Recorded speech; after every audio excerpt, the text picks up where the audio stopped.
Bolehkah menggunakan nama Akbar untuk anak? Tidak boleh. Selain Allah, Allahu Akbar. Yang Akbar itu adalah Allah. Selain Allah tidak Akbar. Antum tahu arti Akbar? Bukan besar. Itu isimnya isim apa? Isim tafdil kan? Iya, lebih atau paling. Paling besar, Akbar. Ini kan tidak boleh. Antum masih ingat dua sifat tidak boleh dalam penyematan nama. Apa? Satu, terlalu rendah. Dua, terlalu tinggi.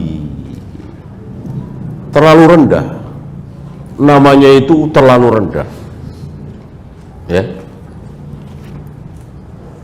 Al-Asi misalnya kan. Asi, ahli maksiat. Nah, ini nggak boleh. Terlalu rendah ya. Atau al-wahan, ya, lemah. Siapa namanya? Apes. Nah, ini terlalu rendah ya. Nggak boleh. Nggak boleh juga terlalu tinggi. Seperti Akbar tadi. Kemudian suci. Tidak boleh. Mensucikan diri kan tidak boleh. Ya.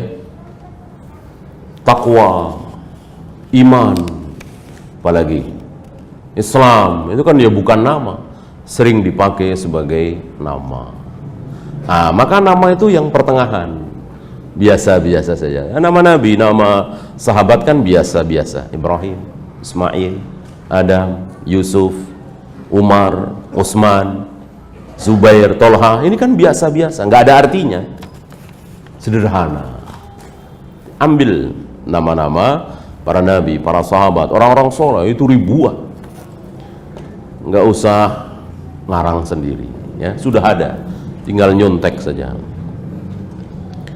Apakah seseorang yang sholat berjamaah di antara tiang masjid sah sholatnya? Sah, cuman dia berdosa tentunya karena tidak taat pada Nabi. Nabi kan melarang kita untuk mengambil saf yang terputus oleh tiang, oleh tembok, oleh apapun, kecuali darurat sudah tidak muat lagi. Kalau nggak sholat di sebelah tembok itu ya nggak sholat, nggak ada tempat lagi. Tentu boleh. Tapi ketika misalnya di masjid ini cuma 3 saf, 4 saf, ada tiang seperti itu, hindari. Gimana caranya supaya tidak terputus oleh tiang? Apakah benar kita harus memusuhi ahli bid'ah? Akibatnya apa? Jadi tidak mutlak ya. Akibatnya apa? Kalau dengan memusuhi itu ahli bid'ah itu semakin kecil, semakin rendah, semakin sempit, besar kemungkinan dia bisa bertaubat karena semakin sempit, semakin kecil. Lakukan. Tapi dengan kita memusuhi dia, malah kitanya yang jadi sempit, jadi kecil, ya buat apa? Jadi lihat siapa dia, siapa kita. Yang jelas jangan dijadikan teman dekat. Namanya teman dekat tentu ada sesuatu, ada perasaan cinta karena dekatnya. Ini yang berbahaya. Sekedar kenal, salam, kan masih muslim kan, nggak masalah.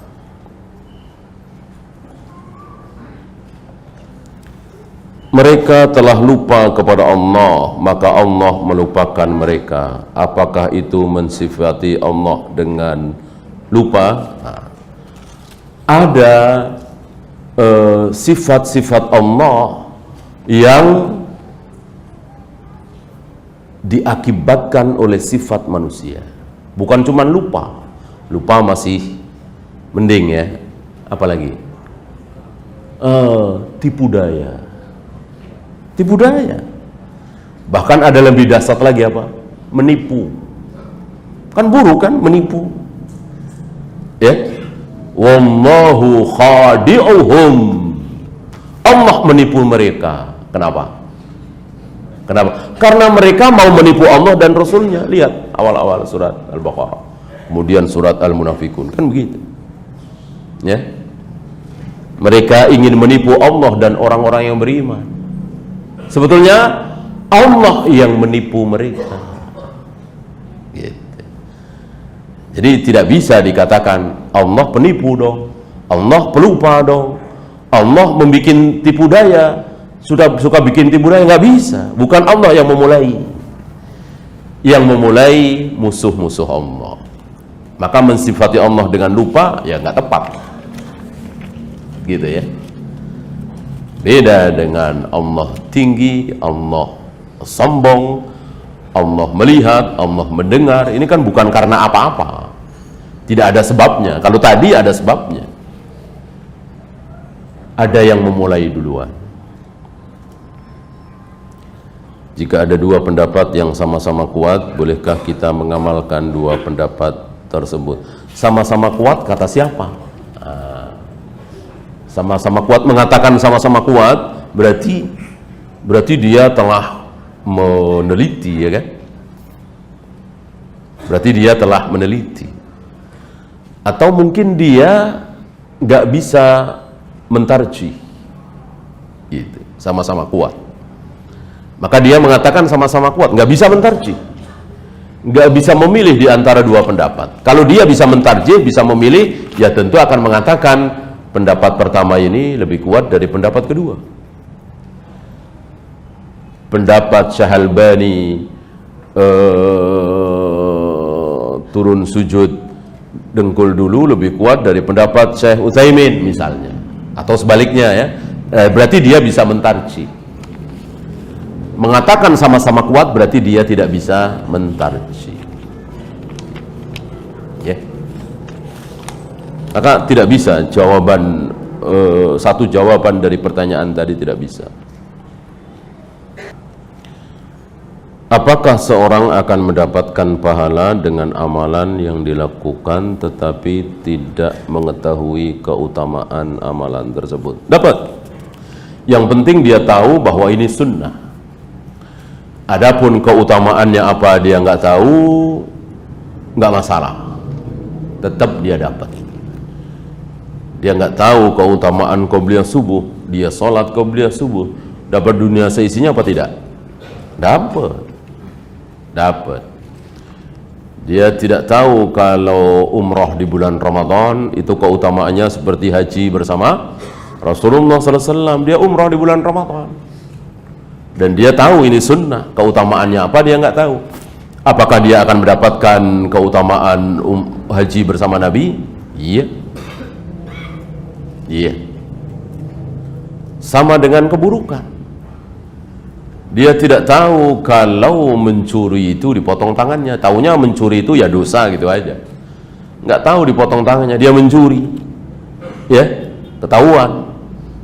Dipotong apa tidak tangannya? Ini kita bicara hukum Islam ya. Dipotong apa tidak tangannya? Dipotong.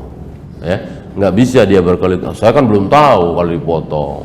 Kalau tahu dipotong saya nggak akan mencuri. Nggak bisa begitu ya. Itu di dunia. Di akhirat seperti itu. Ya seperti pemakan riba. Dia udah tahu riba itu haram, tapi dosanya yang terkecil seperti zina dengan ibunya, apakah dia akan mendapatkan dosa itu? Iya. Asal dia tahu bahwa riba itu haram. Ya. Bagaimana kalau tidak tahu? Ada pembahasan lagi. Ada pembahasan lagi. Dan tidak bisa disimpulkan kalau begitu enakan yang belum tahu ya. Nggak bisa. Itu salah sekali. Kesimpulan yang sangat salah. Karena ada apa dulu? Ujian. Ketika kita berhadapan Allah nanti di akhirat akan ada ujian lagi. Bagi apa? Bagi orang-orang yang belum tahu kalau riba itu haram, kalau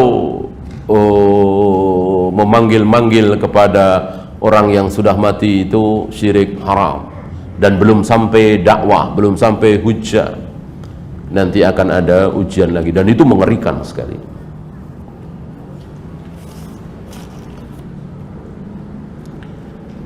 Bagaimana hukum wanita sholat pakai cadar? Dilarang. Nabi memerintahkan para wanita untuk melepas cadarnya, untuk membuka wajahnya saat satu, sholat, dua, ihram, baik ihram haji atau ihram umrah, harus dibuka.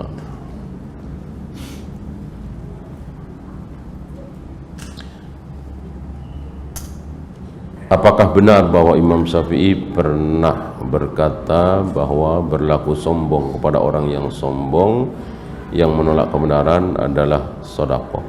Ini bukan dinisbatkan kepada Imam Syafi'i, tapi dinisbatkan kepada Nabi. Hadis, tapi tidak sahih. Hadis ini tidak sahih. Maka kepada siapapun kita tidak boleh sombong. Kepada siapapun kita tidak boleh sombong, ya, membesarkan diri kita. Ada perkecualian saat perang. Mengambil dalil dari Abu Dujana ketika Nabi mempersilahkan seorang sahabat untuk apa istilahnya duel dulu sebelum perang secara tawuran. Biasanya duel dulu, 1 lawan 1, 2 lawan 2. Majulah seorang sahabat Abu Dujana dengan berjalan yang dibikin-bikin. Itu kan membesarkan diri, menyombongkan diri. Nabi mengatakan Allah tidak suka. Allah tidak suka dengan cara jalan seperti ini. Kecuali sekarang ini, kecuali saat-saat perang seperti ini, ya.